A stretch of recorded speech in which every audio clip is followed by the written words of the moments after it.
Listen, Ms. Pew, don't speak over me. Ms. Pew, just because you say respectfully does not mean that you get to interrupt me. That's disrespectful, right? Hang on. Listen, Ms. Pew, stop talking over me. If you want to stop talking over me. Where is the verified claim that is being placed against my trust? I told you very specific instructions when you were here before that if you did not do what I asked you, then your bond would be raised and you would have to go back to jail, right? Go back with the bailiff. You're going to make it worse if you don't. Yeah, respectfully, this is not a fair trial. You don't get to say respectfully and then be disrespectful. So here's the thing. If you don't tell me your name, I'm going to put you in custody for not cooperating this morning. I'm not going to, hold on. I understand what you're doing and what you're trying to do. It's not going to help you a single bit in court to try to play these games. Good morning. Are you Janetta Pew? I am the beneficiary. You're the what? You're the beneficiary of what estate?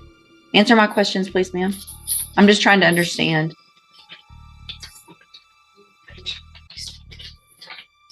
Okay.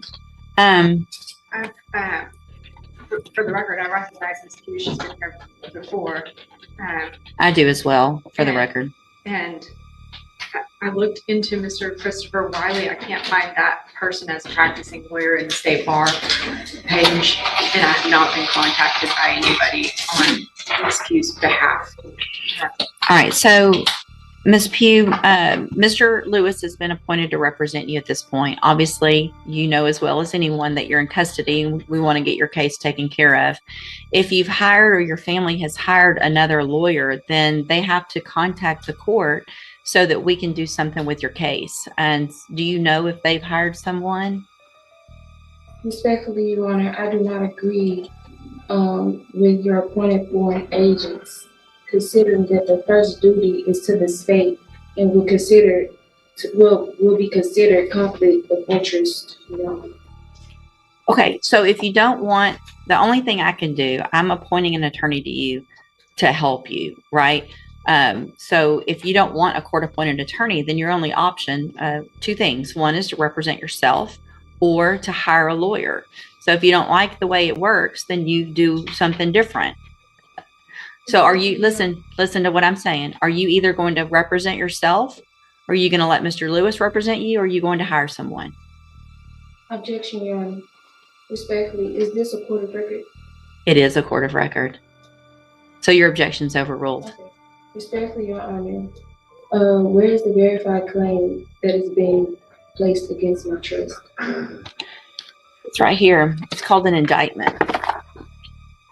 And Mr. Lewis has a copy of it, and he can show it to you. So that would be the verified claim against you. Okay. Your Honor, respectfully, Your Honor, there were writs that was filed to the case that still haven't been received. I've received your petition for writ of habeas corpus, and it's denied. Okay.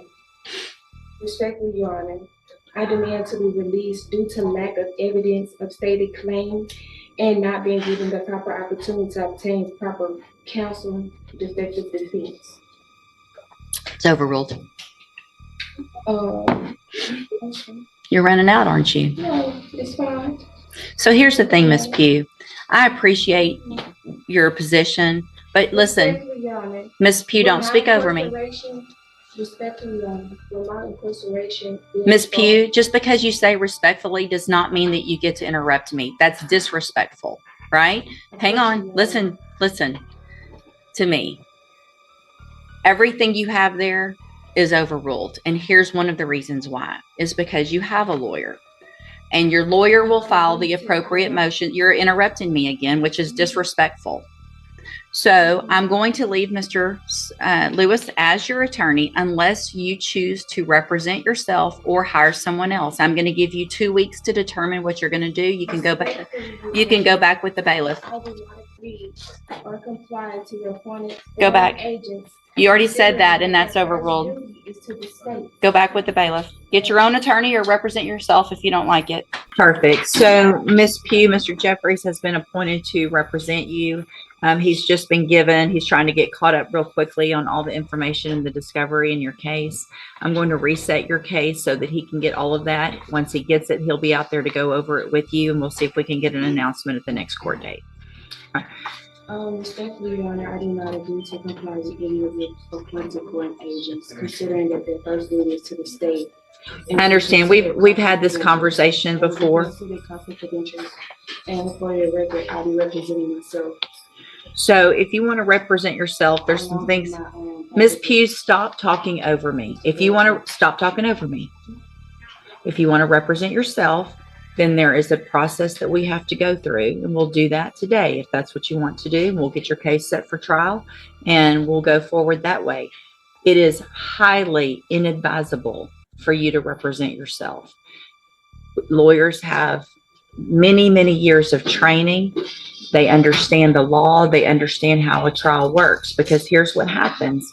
When you're in a trial and you represent yourself, you're expected to know and follow all of the rules of evidence, all the rules of procedure. And so you're really at a disadvantage if you don't know those things. And so you have to do everything just like the assistant district attorney would.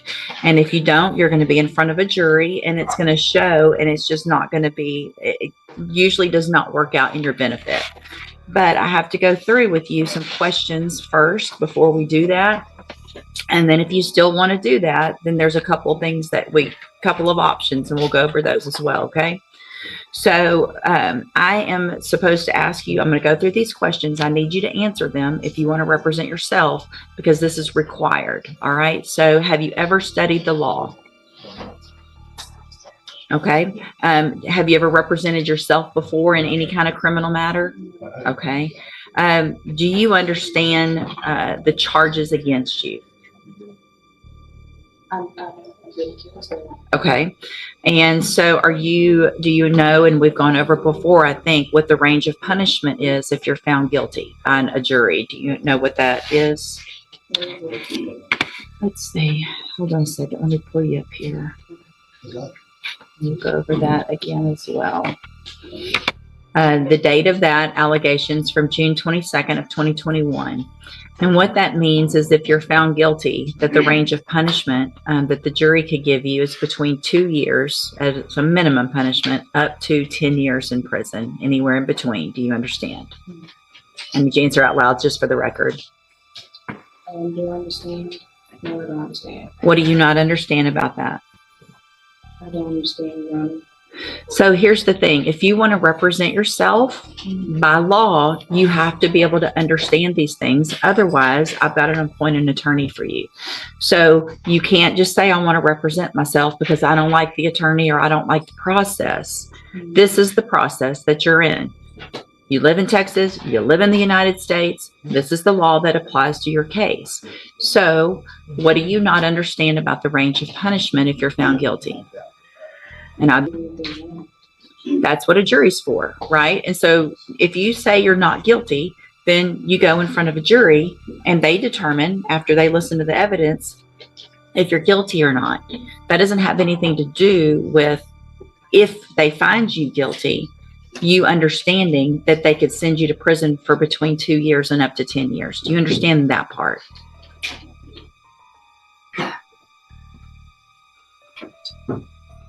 What are you, yes or no? No, you don't understand that.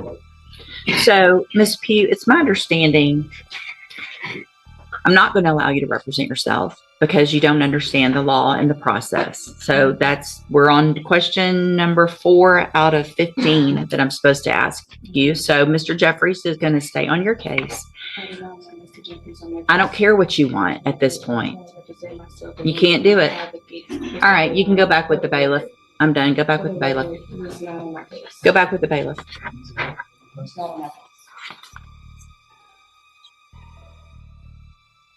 Welcome to the criminal appointment list. Yeah, fun, Judge. This was not meant to be any kind of punishment, I promise. Good morning. Are you Nasir Brown? I'm not here today on special appearance. I'm sorry. Speak up so I can hear you. Here today You're appearing here today? by special appearance. Okay. What is your name? A third party intervener was behalf of artificial legal entity, Nasir Brown. Okay. At one point in your, at some point in your life prior to being this third party, were you Nasir Brown? No. You're not him. I'm a third party intervener. So here's the thing. If you don't tell me your name, I'm going to put you in custody for not cooperating this morning. I'm not going to, hold on. I understand what you're doing and what you're trying to do. It's not going to help you a single bit in court to try to play these games. That's relative. So are you Nasir Lewis Brown, or have you been him at some point in your life or not? Yes. Okay. So I'm going to call you by Mr. Brown because I'm not going to say all the words that you just said, because you have now identified yourself as Nasir Lewis Brown. And so, Mr. Brown, this is your initial appearance, and you have two cases. And cause number 26, I just asked you not to speak over me. So here's the thing, Mr. Brown. I'm going to be very patient. And at the child subject matter jurisdiction, going on record. Your challenge of the subject matter jurisdiction is overruled. Let me go through what I need to go through, okay? So this is your initial appearance, your first day in court. I'm required to go through what you're charged with by indictment. In cause number 26, DCCR 03322, you're charged with a third-degree felony offense of assault family violence by impeding breath or circulation from February 16th of 2026. And then in cause number 26, DCCR 0323,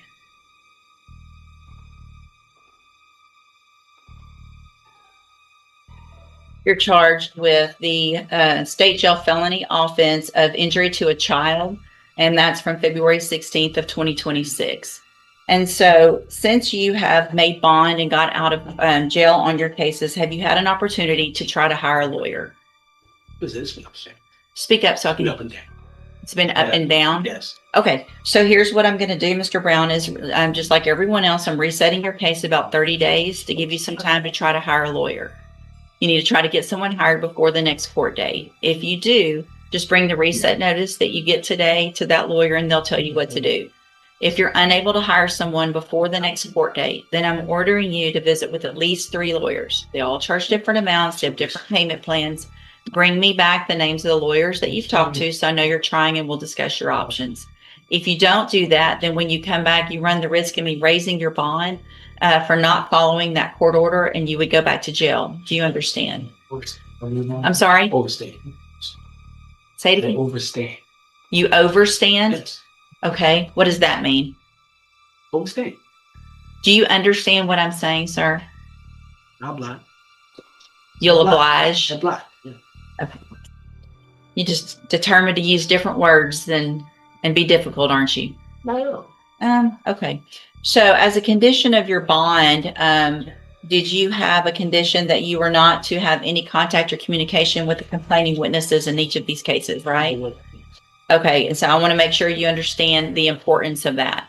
And that if you do have any contact or communication with either of them, it would be a violation of that bond condition. If I find out, your bond would be raised and you would go back to jail. Do you understand that as well? Overstand. You overstand. Same thing. I'm going to guess that overstand is even better than understand. So you definitely know what I'm talking about, right? So we don't have any miscommunication today. You know exactly what I'm talking about. So I'm going to have you step in front of the clerk. You're going to sign a reset notice so you know when to be back in court and take care of those things before the next court date. All right, step in front of the clerk. Nasir Brown.